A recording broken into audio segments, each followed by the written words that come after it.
Mahal niyo ba si Yorme? Mukha nga. Mahal natin si G. Atienza? Mukha nga. Mahal natin si Joey Uy? Mukha nga. Mahal niyo ba ang mga konsihalis natin? Mahalin natin sila. At binabati ko kayo kasi nagmamahal kayo sa Maynila. Tinitignan ko yung mga t-shirt ninyo. Gusto nyo maging dakilang muli ang Maynila. Congratulations sa inyong lahat. Napakaganda yung tingnan. Nakaupo ako dito, linga ako ng lingon. Nakaka-nervous ko yung kausapin. Hindi ako natatakot sa pelikula. Pero nung nakita ko kayo kanina, natakot ako bigla. Hindi ko alam kung ano sasabihin ko.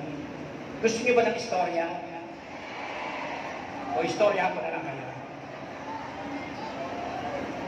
Merong isang matanda at merong isang bata.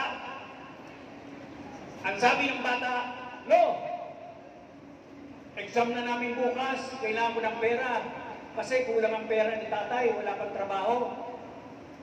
Ang sabi ng matanda, "Ako, samahan mo nga ako sa City Hall at tataya ako." "Oh, sa City Hall, tataya kayo?" "Oo, samahan mo ako." Walang nagawa yung bata, kundi sa kulitan ng matanda, sinamahan sa City Hall. At may nakita siyang mama doon sa counter. Nasabi ng mama, "Lolo, ano mo may paglilingkod namin sa inyo?" "Totoy, kunin mo nga itong pera ko at gusto kong tumaya." Walang nagawa yung bata, kundi magkipit balikat at sabi, "O sige lolo, ano tatayaan mo?"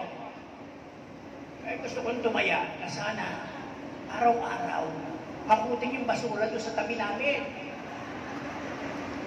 Sana maging maliwanag naman yung lugar namin. Sana ligtas yung apo ko pag umuwi ng alanganing oras. At sana madagdagan ang gamot doon sa center kapag nawawala na ako ng maintenance.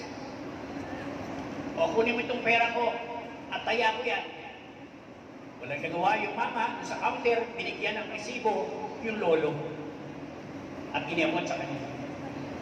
Ang sabi ng bata, "Lolo, binigay mo yung pera mo eh, sabi ko, matrikula ko yun eh." "O eh, sabihin mo doon sa tatay mo," sabi ng matanda. "Gawan ka na lang ng promissory note.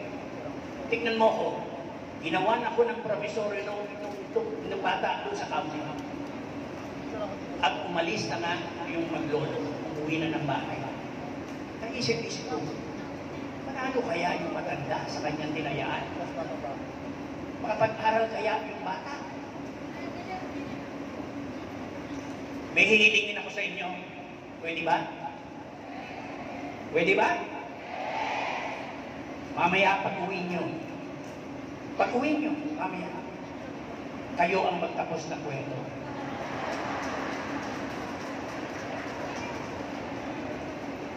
Makapag-aaral kaya ang bata?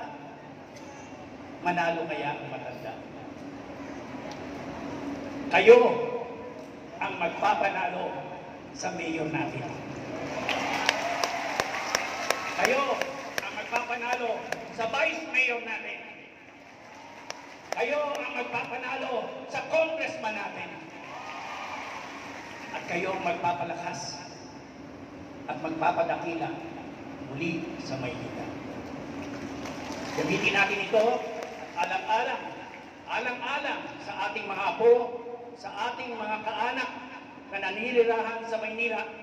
Gusto nating iwanan sila at gusto nating makita nila ang kadakilaan ng Maynila noon at sa darating na panahon.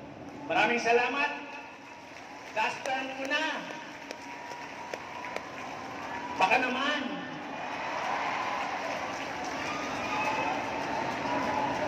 Last term ko na sa haba-haba ng panahon na nanilbihan ako sa Maynila. Last term ko na. Pag-graduating niyo ako. Pwede ba? Pero asahan nyo, habang nabubuhay ako, habang Doon sa kabila, namatay na ako eh. Doon sa... Pinasabog pa ako eh. Tatanungin kong utang na loob na ako'y binigyan nyo ng pagkakataon na makapaglingkod sa dakilang Maynila. At lagi kong sasabihin, kahirap ninyong iwanan. Maraming salamat po sa inyong lahat.